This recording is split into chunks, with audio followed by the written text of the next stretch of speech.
Shalom, praise the Lord, सबको जय मसीह की। यीशु मसीह के नाम में आपको सलाम।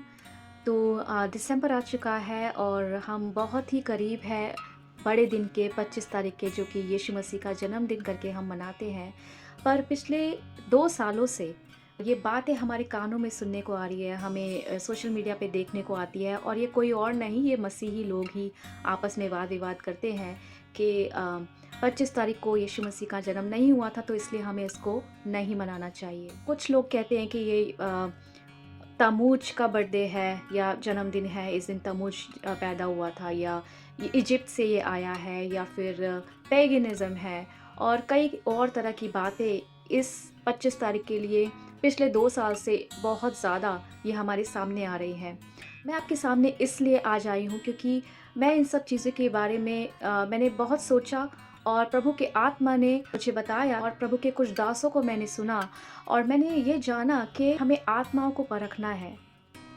तो देखिए, 2 साल से ही हम सुनते आ रहे हैं कि यीशु मसीह आने वाले हैं और ये अंत का समय चल रहा है। सच में ये अंत का ही समय चल रहा है। इसीलिए अंत के समय की जो निशानियां हैं वो सब हमारे सामने, हमारे समय में पूरी हो रही है, क्योंकि लिखा है कि बहुत से झूठे भविष्यवक्ता आएंगे, झूठे समाचार होंगे, झूठे यीशु मसीह के नाम से खड़े होंगे, या यीशु को रिप्लेस करने की कोशिश करेंगे। यहाँ पे मैं आपके सामने एक वचन पढ़ने जा रही हूँ, जो कि है पहला यूहन्ना 4 और 2। यूहन्ना के 4 में एंटीक्राइस्ट के बारे में बताया गया है, यानी कि मसीह विरोधी आत्मा के बारे में बताया गया है, और यहाँ पे उसके बारे में लिखा है कि परमेश्वर का आत्मा तुम इस रीति से पहचान सकते हो कि जो कोई आत्मा मान लेती है कि यीशु मसीह शरीर में होकर आया, वह परमेश्वर की ओर से है। हालेलुया।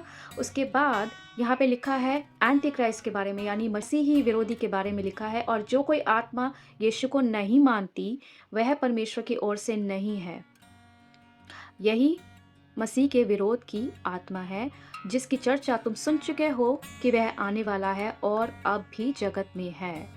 तो मेरे प्रियो, यहाँ पे वचन साफ कह रहा है, यहाँ पे यूहन्ना साफ कह रहे हैं कि ऐसी कोई आत्मा, भरमाने वाली आत्मा जो है वो तुम्हारे बीच में आएगी, यानी कि ये उसी के लक्षण है, ये विरोधी के आत्मा है जो इस समय को जो है बिगाड़ना चाहती है मसीहों के अंदर। अभी यहाँ पे यूहन्ना के 4 में हमने पढ़ा कि किस तरह से यहाँ पे बोला जा रहा है कि जिसकी चर्चा तुम सुन चुके हो। नाउ हम किसकी चर्चा सुन चुके हैं? हम सुन चुके हैं डैनियल के 7 में।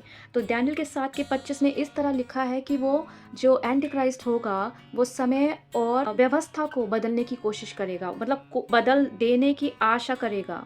ठीक है, यहाँ पे आशा लिखा है, यानी कि वो चाहेगा कि समय और व्यवस्था बदल दी जाए।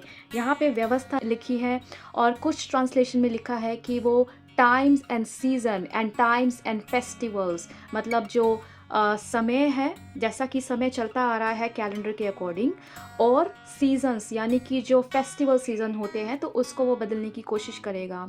तो आप आज जाने कि कहीं आप इस रीति में तो नहीं चल रहे। एक वचन आपके सामने मैं पढ़ना चाहती हूँ यहाँ पे, जो कि लिखा है रोमन 14 के 5 में। कोई तो एक दिन को दूसरे से बढ़कर मनाता है, और कोई सब दिन एक सा मानता है। हर एक अपने मन में निश्चय कर ले, जो किसी दिन को मानता है वह प्रभु के लिए मानता है, जो खाता है वह प्रभु के लिए खाता है, क्योंकि वह परमेश्वर का धन्यवाद करता है, और जो नहीं खाता वह प्रभु के लिए नहीं खाता और परमेश्वर का धन्यवाद करता है। हालेलुया। सो इस वचन से हम सीखते हैं कि जो भी आप मान रहे हैं वो परमेश्वर के लिए माने, वो प्रभु की महिमा के लिए करे। और मैं आपसे एक और क्वेश्चन करना चाहती हूँ, यहाँ पे मैं ये पूछना चाहती हूँ आपसे कि सपोज हमने मान लिया कि 25 तारीख को किसी और देवता का या पेगनिज्म का या फिर कोई और फेस्टिवल है। सो मैं वहाँ पे नहीं जा रही हूँ। इंडिया में या फिर इंटरनेशनली बहुत सारे त्योहार मनाए जाते हैं, उनमें से मैं ले रही हूँ एक हैलोवीन। सो सपोज करें, आप मान लीजिए कि हैलोवीन किसी दिन 25 तारीख को रख दिया गया, ठीक है, और सेम डे हम जानते हैं कि यीशु मसीह का जन्मदिन भी होता है, लेकिन कुछ लोगों ने, कुछ शैतानी लोगों ने इसको 25 तारीख कन्वर्ट कर दिया, 25 दिसंबर धकेल दिया। तो आप ये त्योहार किसके लिए मनाएंगे? आप ये त्योहार किसके लिए मनाएंगे? ये क्वेश्चन है। क्या वो मायने रखता है कि जो हमारे लिए विरोधी है, या वो मायने रखता है जो हमारे परमेश्वर है, जो हमारा ज़िंदा खुदा है? और मेरे प्रियो, अगर आप इसकी प्रेज़ेंस को नहीं मान रहे हो, क्योंकि देखिए अगर हम बहुत डेप्थ में जाएँगे, आपके पास शायद इतना समय नहीं है कि आप खोज-बीन करो और निकालो, लेकिन ये प्रूवन है। तो आप अगर चाहते हैं, जो पहली सदी के लोगों ने लिखा, आप जाके पढ़ें उसके बारे में, तब आप जान जाएँगे कि सच्चाई है क्या, रादर देन कि आप किसी रूमर्स में और अफ़वाहों में बिलीव कर रहे हैं। और मेरे प्रियो, बाइबल में लिखा है कि अवसर को बहुमूल्य जानो। ये तो आपके लिए इतना अच्छा अवसर है कि आप सुसमाचार बता सकें, आप लोगों को जागरूक कर सकें कि हाँ, क्यों यीशु मसीह आपके लिए आया है, क्यों वो जन्मा और क्यों वो मर के तीसरे दिन ज़िंदा हो गया, क्यों उसने आपके पापों की सज़ा सह ली। इस तरह से आप बता सकते हैं। ये आपके लिए गोल्डन अपॉर्च्युनिटी है, एक सुनहरा अवसर है ये आपके लिए। तो इसको दबाने की कोशिश ना करें, इसको उठाएँ और मसीह को अपने देह में लेते हुए फिरें। अगर आप ये नहीं मान रहे हैं, that means you are denying the presence of Jesus Christ. मतलब आप नहीं मान रहे हैं कि वो शरीर में होके आया। और अगर आप ये मान रहे हैं, तो आपको फिर डेफिनेट होना चाहिए, आप कॉन्फिडेंट होने चाहिए कि वो किस समय, किस घड़ी और किस दिन या डेट को वो पैदा हुए।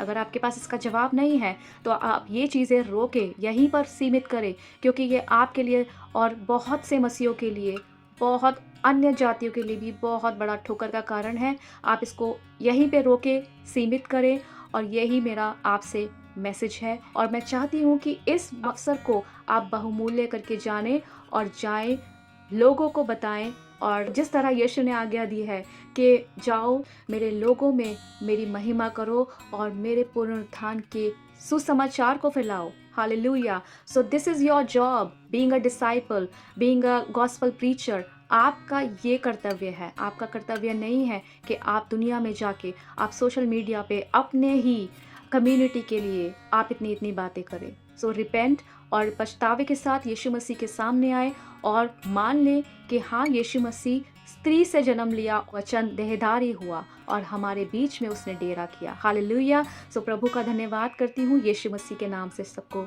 जय मसीह की। Merry Christmas.